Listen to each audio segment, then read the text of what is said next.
Good morning, everyone. I'm Jean Yang from Department of Sociology in the U.S. here, and also RN. My name is Jean Yang, as Jonathan told me. This morning, welcome to our first keynote speech. This morning, I have the privilege and the pleasure of introducing to you our first keynote speaker, my esteemed colleague, friend, and I very much consider him as a mentor for me in the Department of Sociology and also in Asia. Professor Kevin Jones is an authoritative figure in this area of population and development. He has a long, distinguished career in this area. And Professor Jones started in Australia, getting a demography degree in Australian National University. After that, he went off to New York, Thailand, Indonesia to work for Population Council before he returned to Australia to his alma mater and teach for 28 years and then head for the program of demography and sociology for 8 years.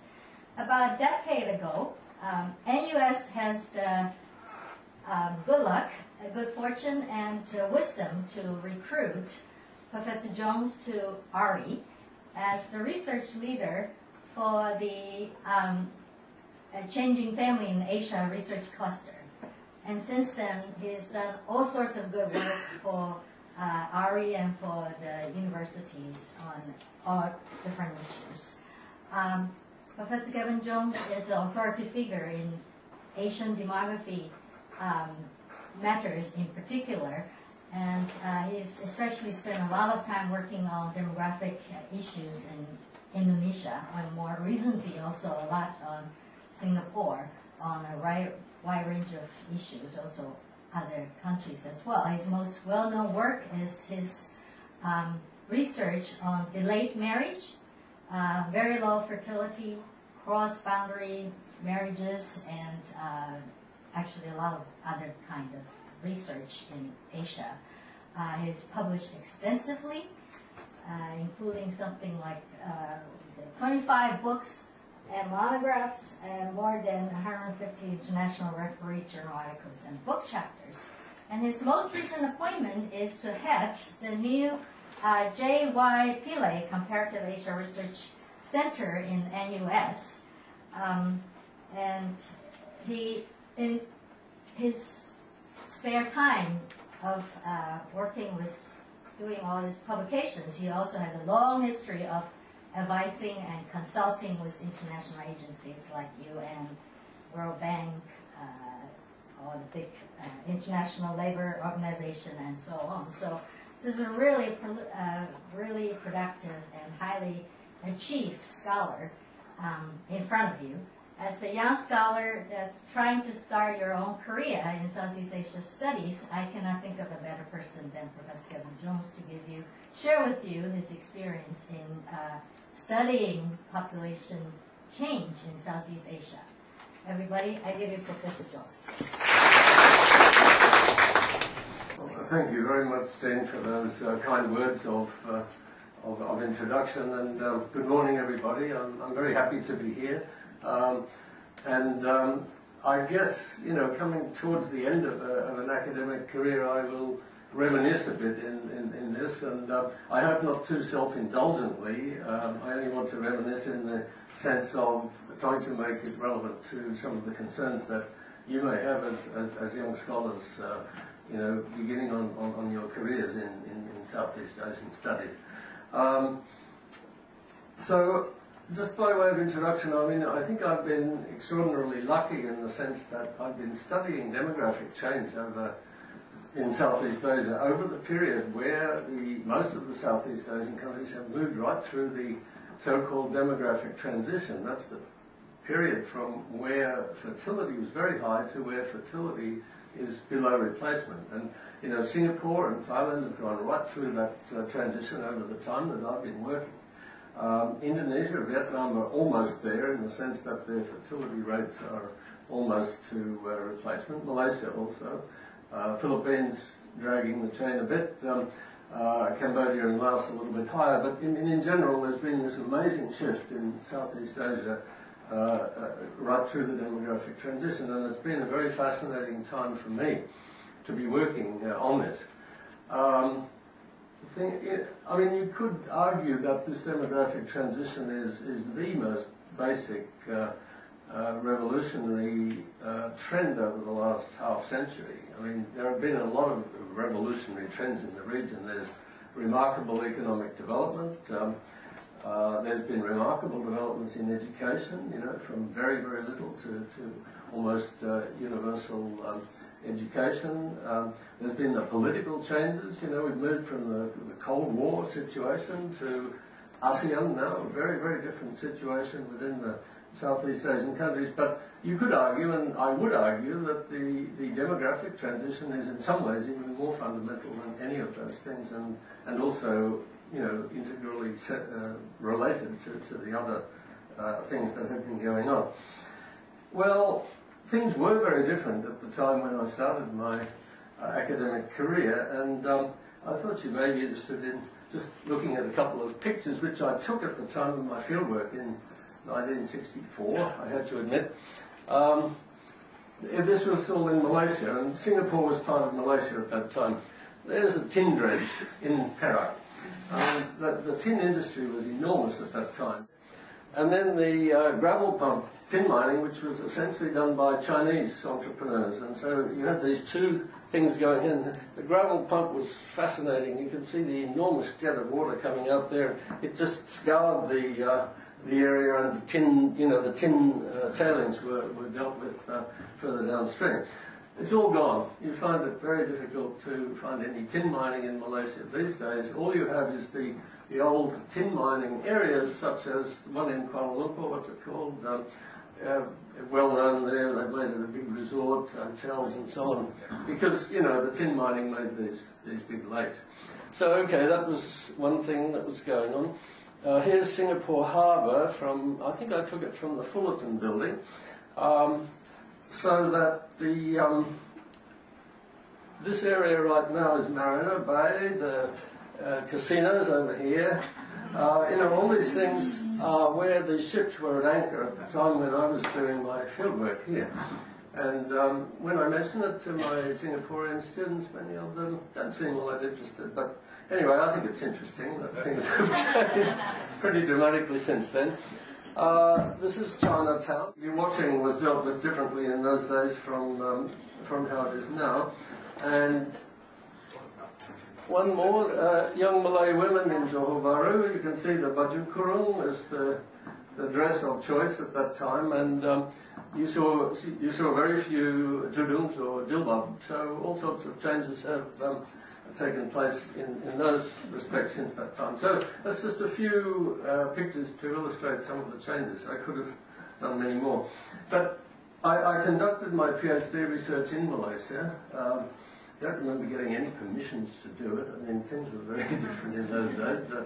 Just wandered in and started doing things.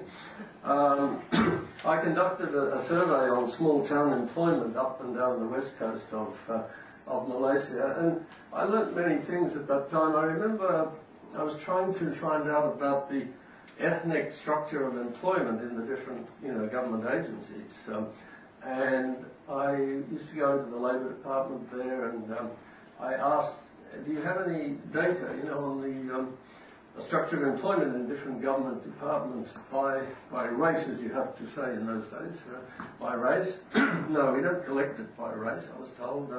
I knew that wasn't true, but of course, what could I do?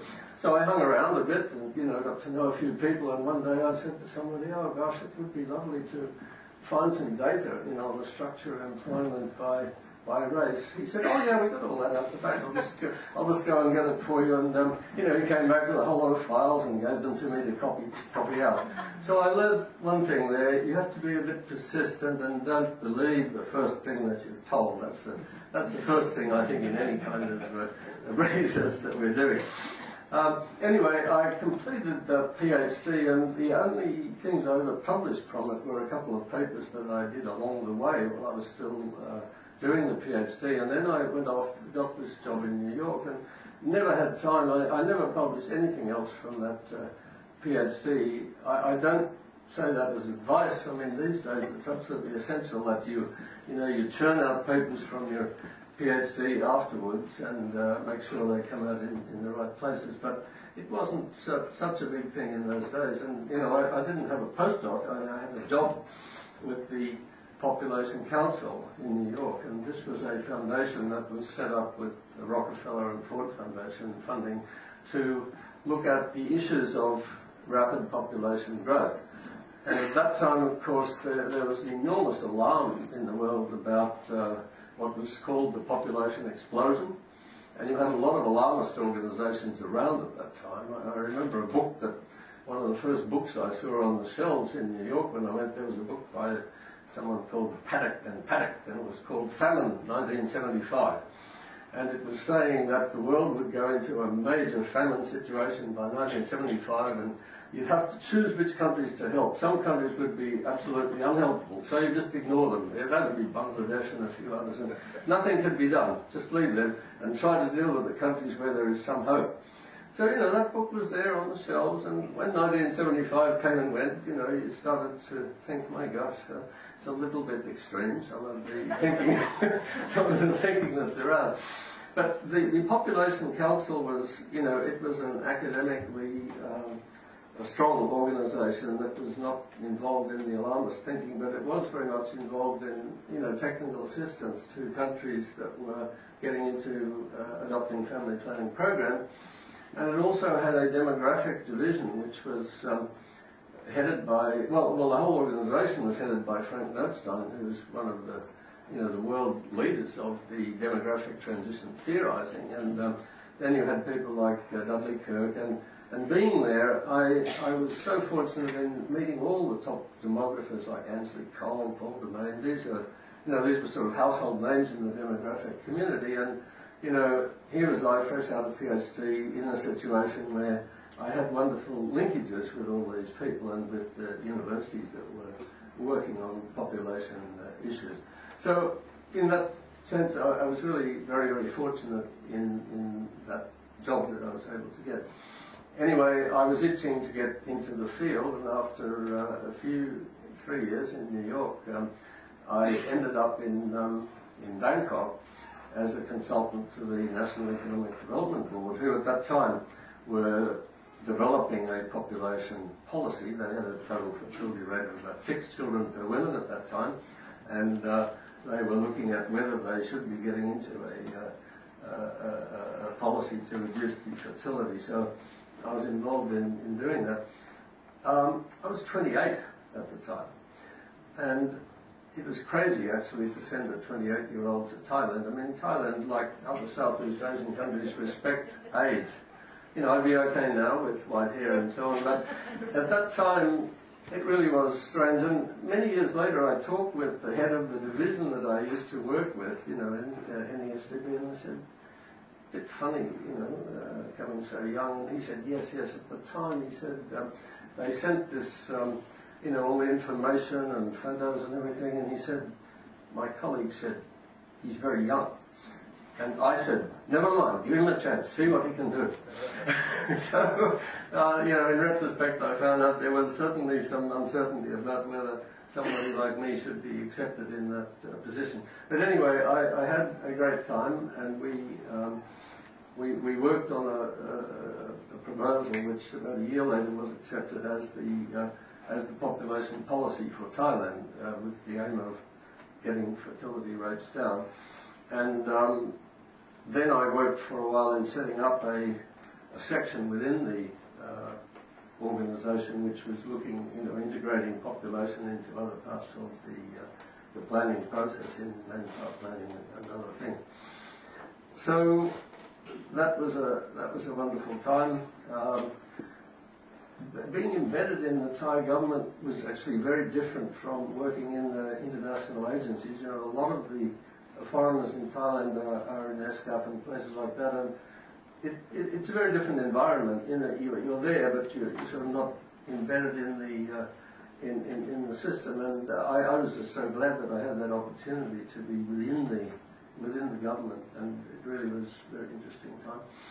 Anyway, after that, the opportunity came up to move to Indonesia, because in Indonesia, the Demographic Institute at the University of Indonesia, Professor Iskandar, was trying, he had a very grand vision. I mean, he was linked into all the economic planners in Indonesia. He had a grand vision of building up demographic competence in Indonesia by training lecturers from the regional universities, bringing them for 5-month training courses to Jakarta, and then sending them back and saying, set up a demographic institute in your own university.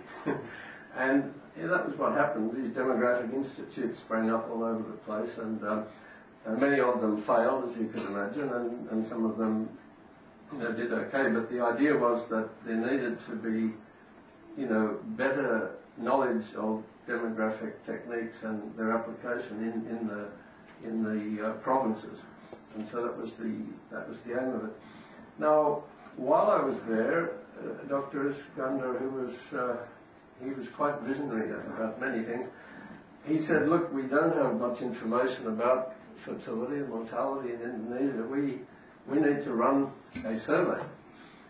Well, he ran a survey which interviewed 53,000 people across Indonesia, representative of about 85% of the country, Java, Sumatra, Sulawesi, and Kalimantan, and Bali.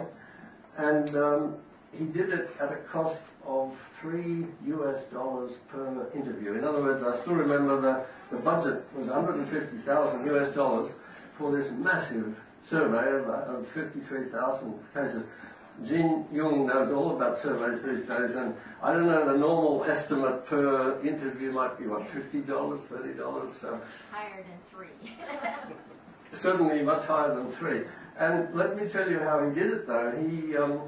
He used the network of lecturers that he trained. They became the regional coordinators all over the country. They in turn used their students as the interviewers. So it was a somewhat exploitative system, you might say, but it worked. And I travelled all over Sumatra at that time, working on the training and taking money around to pay for various things. And anyway, the survey took place. As you can imagine, it wasn't perfect, but it produced very, very useful data on the various variables that I was looking at. And I just want to give you an example. You see, this is to do with divorce, the cumulative percentage of first marriages ending in divorce by duration of marriage for these various marriage cohorts.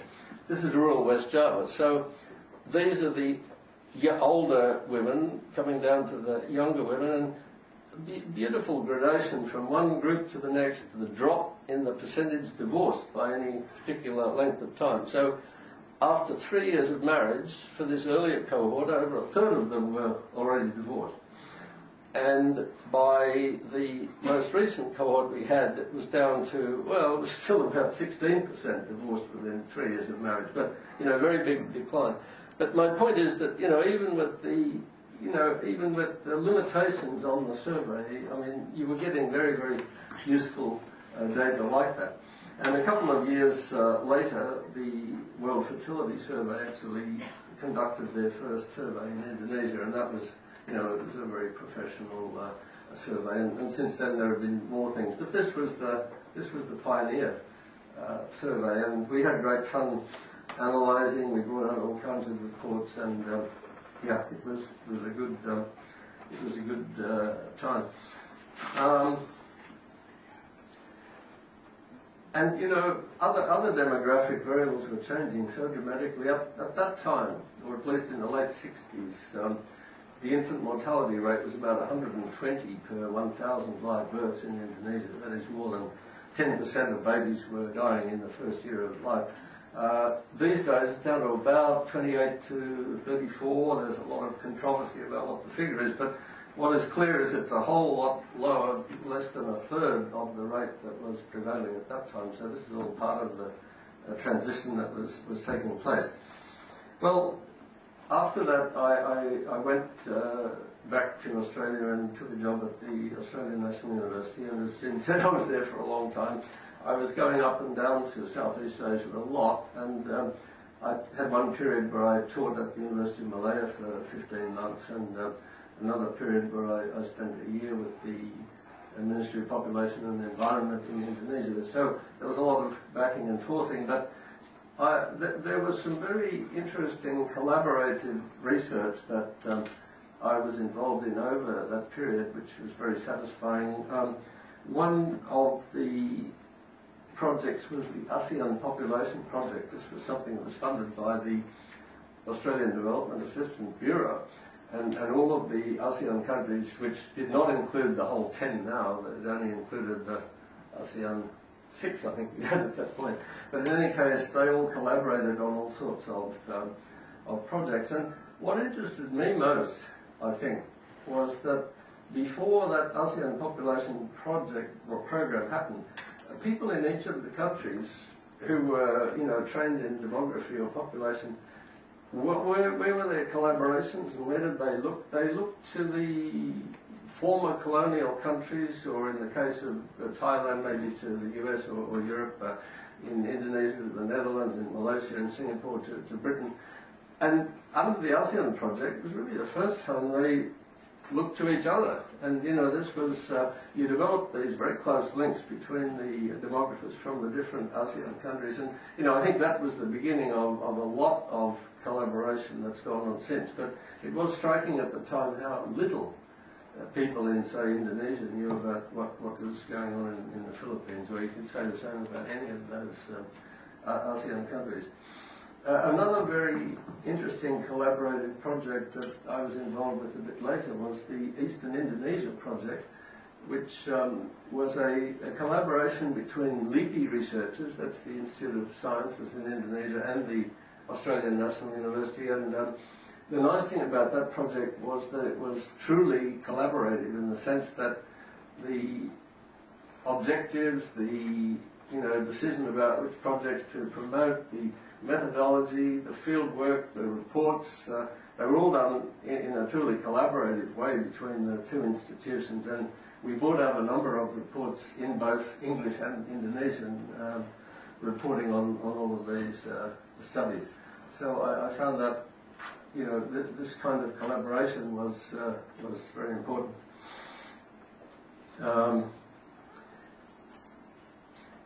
Then later on, after the economic crisis in 1997-98, I got involved in a lot of educational research. How to keep the children from poor families in school, how to support schools that were serving children from poor families, and we had some very interesting research done with Semeru.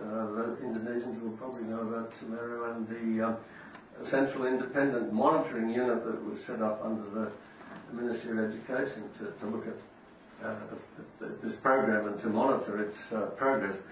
And again, there were all sorts of issues about how do you actually make government funds, how do you target them effectively to the poor?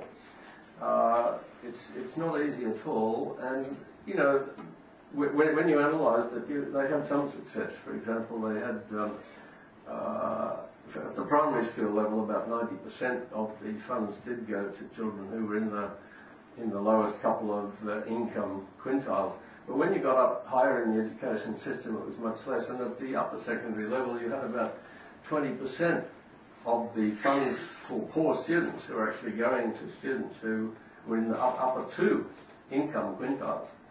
Now, how that happened, it's hard to say, but it's very hard to target, and sometimes there can be aspects of corruption involved as well. So we were looking at all those sorts of issues. Do I have a... and this, things haven't changed. In Indonesia, and it's true in other countries in the region, the chances of children from the lower income groups getting up to upper secondary and tertiary education is very limited. So here's in 2000, and this is in 2010, and the blue down to the black are the different income quintiles. So these are the wealthiest, these down to the poorest group. And if you look at this transition to the 7th grade, this is where you move from primary to lower secondary education, 90% of the kids from the upper income quintile move on. About 40% of the children from the lowest income quintile move on to the beginning of secondary education, and that's very recent. That's more recent than the data that we were working with before.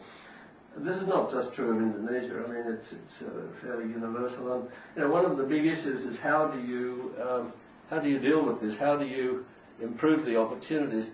And look at the 12 plus years of education. That means getting up into tertiary education. You've got about 40% of the upper income quintile getting up there. Look at the lowest two, almost zero. I mean, it's barely above zero, the proportion who are getting up to tertiary education, and even much lower in the second income quintile. So there are all sorts of both equity issues involved here and also efficiency issues, because if you assume that intelligence is relatively normally distributed across the population, the country is losing out greatly by not enabling the intelligent children of poor families to move through the education system to a point where they're going to be more productive in the labour force. Anyway, I won't go on and pontificate any more about that. But coming back more broadly to research approaches that I've followed, I've tended to be, and partly because of the circumstances, working in countries with very limited and incomplete data. One of the main issues all the way along has been to find out what's going on. Just find out what the basic facts of the situation are. So I haven't sort of so much been interested in starting with theory and coming back to test things against theory, but rather to start at the other end and say, okay, what's going on? In some cases, I think that has fed into some contributions to theory. Let me give you a couple of examples. On divorce, I mean, actually, let me go back a little bit. When I was teaching at the University of Malaya, there was a big study on marriage in Indonesia, which was coordinated by a colleague of mine at ANU, Professor Peter MacDonald, and I developed a comparable set of studies in Malaysia, which were done by the economics faculty at the University of Malaya, and we brought out a number of reports here. And based on all that, I've continued to have an interest in marriage and divorce, as Jane mentioned, up to the present. And I did write this book on marriage and divorce in Islamic Southeast Asia, which has been around for quite a while now. But in the Malaysian research at the time I was doing it, it was very hard to get information about divorce. I mean, there was no central collection of information about Muslim divorce. You had to go to the States, you had to scrounge around, you had to pull things together and make some sense of it. And I did that over time, and of course Indonesia data was also very incomplete, and you had to work a lot with it. But when you came out of all that, it was quite clear that divorce rates in Malay populations of Malaysia and in Indonesia were the highest in the world back in the 60s. Now, nobody knew that. I mean, if you read the demographic text at that time, the United States was always the high divorce place. The United States, is the country with far the highest divorce. Actually, at the time, the Malay populations had much higher divorce rates than the United States, and so I was able to make that clear. But more interestingly, of course, was the fact that those divorce rates came down. You saw in the earlier graph the way they were coming down in rural West Java. The same thing was happening in the high divorce parts of, say, Kelantan, Terengganu, which were the highest in Malaysia and in other parts of Indonesia. So the story was that you reached a point, I can't quite remember in what year, where the divorce rates crossed. And after that point, indeed, the United States rates were higher than they were in Islamic Southeast Asia. And, there are interesting theoretical issues here. Why? I mean, the theory was that development leads to increase in divorce rates. That's what the Western, that's what the Western studies showed. Development in the Malay world seemed to lead to lower divorce rates. So why was that? And I can just very briefly tell you why I think it was, and I've written about this, and that is that you had a very different underlying structure. You had a structure of what you might call stable high divorce in that part of the world, which was based on the idea that the key need was to get girls married off before they could bring disgrace to the family by getting pregnant. And the best way to do that was to, get them married before they had the chance of getting pregnant. So you had an arranged marriage system. In many cases, the girls didn't know the husband when they married, and subsequent. But the other part of the system was interesting, that if the marriage didn't work out, there was no enormous disgrace about divorcing. Now that's very different from, say, the Indian situation. So, what you had was very early marriage, arranged marriage. Some of these marriages not even consummated when divorce took place. And that's why those rates were so high.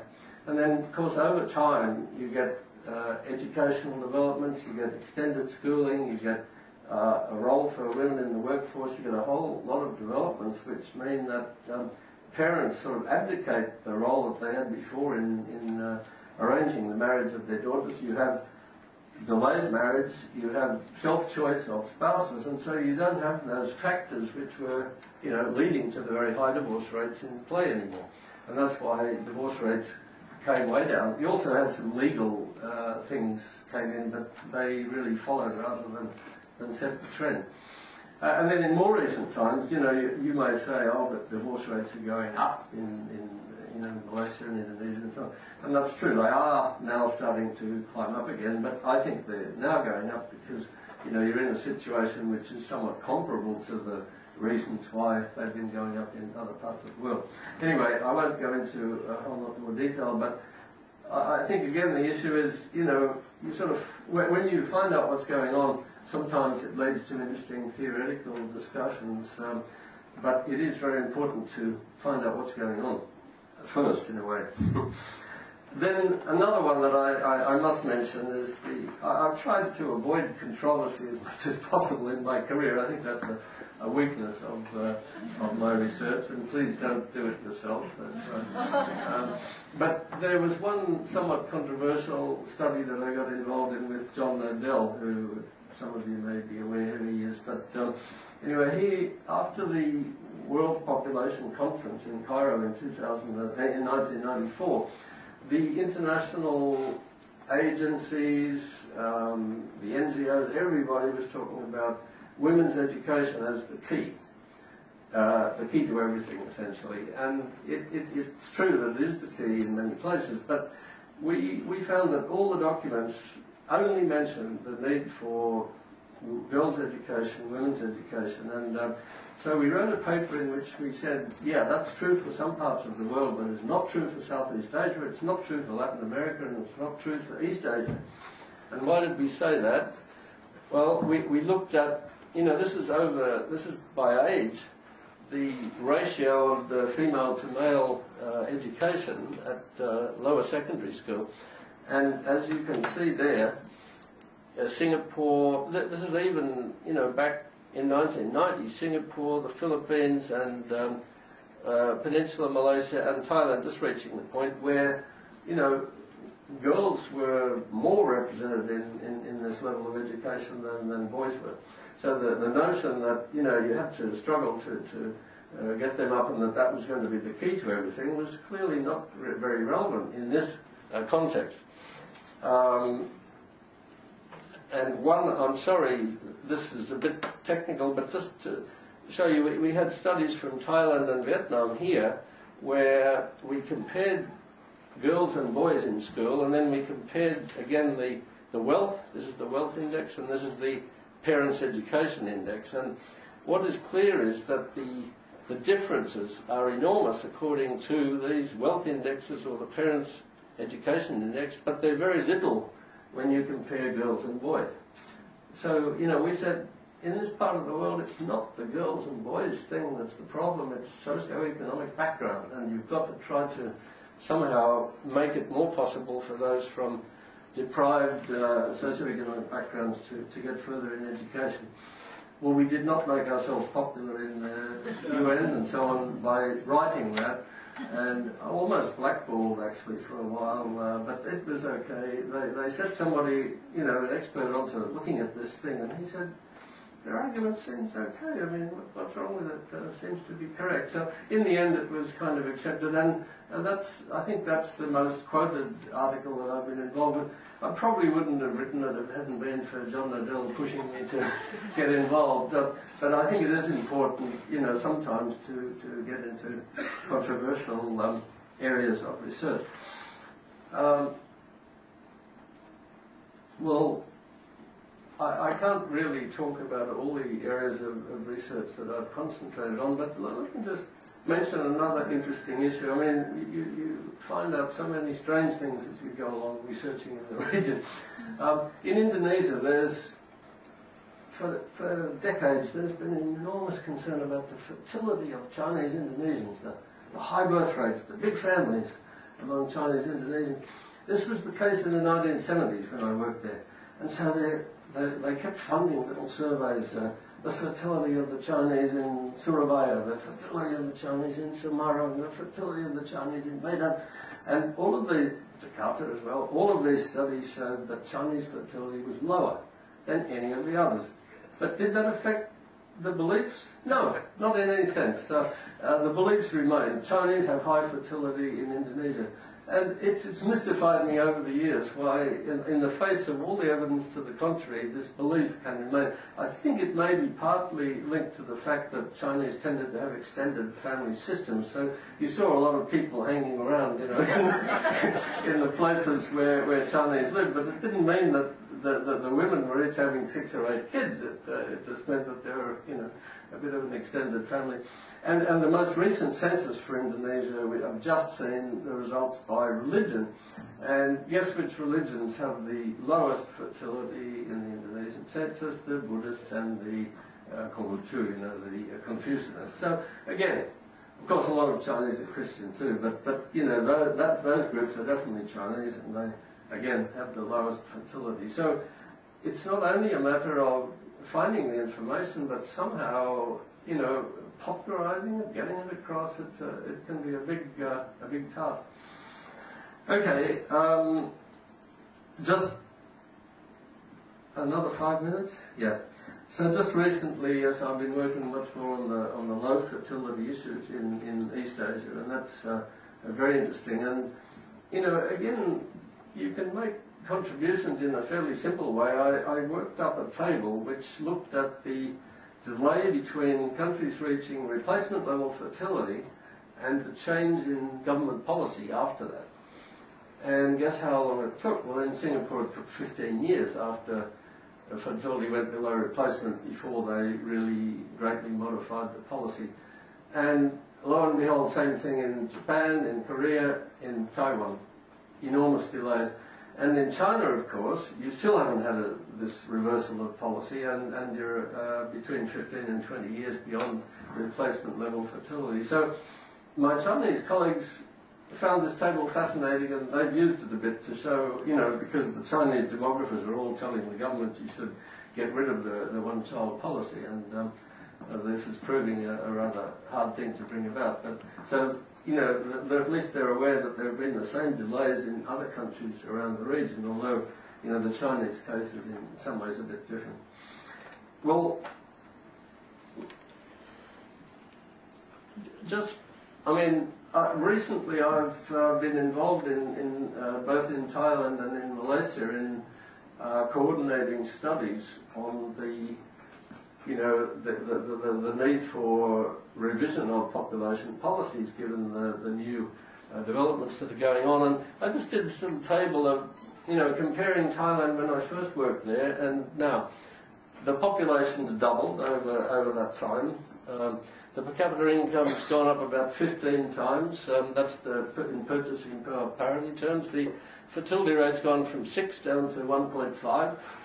The expected growth of population in the next 20 years, in 1968 they expected a 75% increase. We now expect a 0% increase over the next 20 years. Thailand's population will probably rise very slightly for the next 5 years or so and then start to decline. And the percent age 65 plus is going to treble, or rather did treble over that period. So this is just to illustrate again what a different set of circumstances we have now compared to back when I started to work in this area. So just a couple of further thoughts. I certainly don't want to hold up myself as an example of the way to go about things. As I said before, I think I have avoided controversy perhaps too much. Some of us who have worked on Indonesia, I think this is very common among Indonesianists. Under the Suharto era, we tended to avoid sensitive areas of research, and of course you could always find a good excuse. There were so many things needing to be researched that were less sensitive, but again, you know, you did tend to do that. And you know, I think these are some of the challenges that face us all as researchers. How much should you be, you know, getting involved in controversy? I don't think for the sake of controversy, but in areas where, you know, there are major issues of injustice or corruption or other things that are involved, and you know, there's plenty of those issues around in Southeast Asia. Demographers are known for being, there's a quote here, the most inductive of social scientists, focused to a greater extent than other social scientists on careful measurement and cautious interpretation. It sounds very boring, doesn't it? And I think it can be quite boring too, but it can also be very exciting, and particularly if you're linking in with, you know, people from other disciplines. And one of the weaknesses of a lot of demographic research is that people get very, very narrowly focused on the technical aspects and without any capacity to relate it to the broader, you know, social framework. So there are those kinds of issues. I think another issue is how broadly to work. I mean, I found myself, if I was just focusing on one area, which is probably the best way to, you know, develop an academic reputation by really becoming well quoted in that area, I would have found that very boring, and so I've tended to, you know, go more broadly. But what's the best strategy? I mean, the best strategy, quite frankly, I think, if your one aim is to, you know, is to stay in university and finally become a professor, is to focus fairly narrowly and really make sure you get into the top journals and so on. But I think for some of us, some of you would probably find that a bit boring also. And again, I would say, okay, in one way that's what you should do.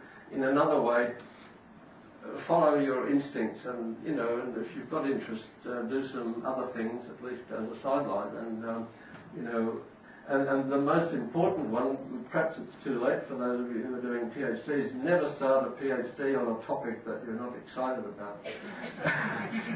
Now, as I say, maybe too late for some of you, but those who are still doing master's degrees, let me say that, because it is a tough job writing a PhD, and it's less tough if you're working on something that really excites you. So that would be my final suggestion, and I think with that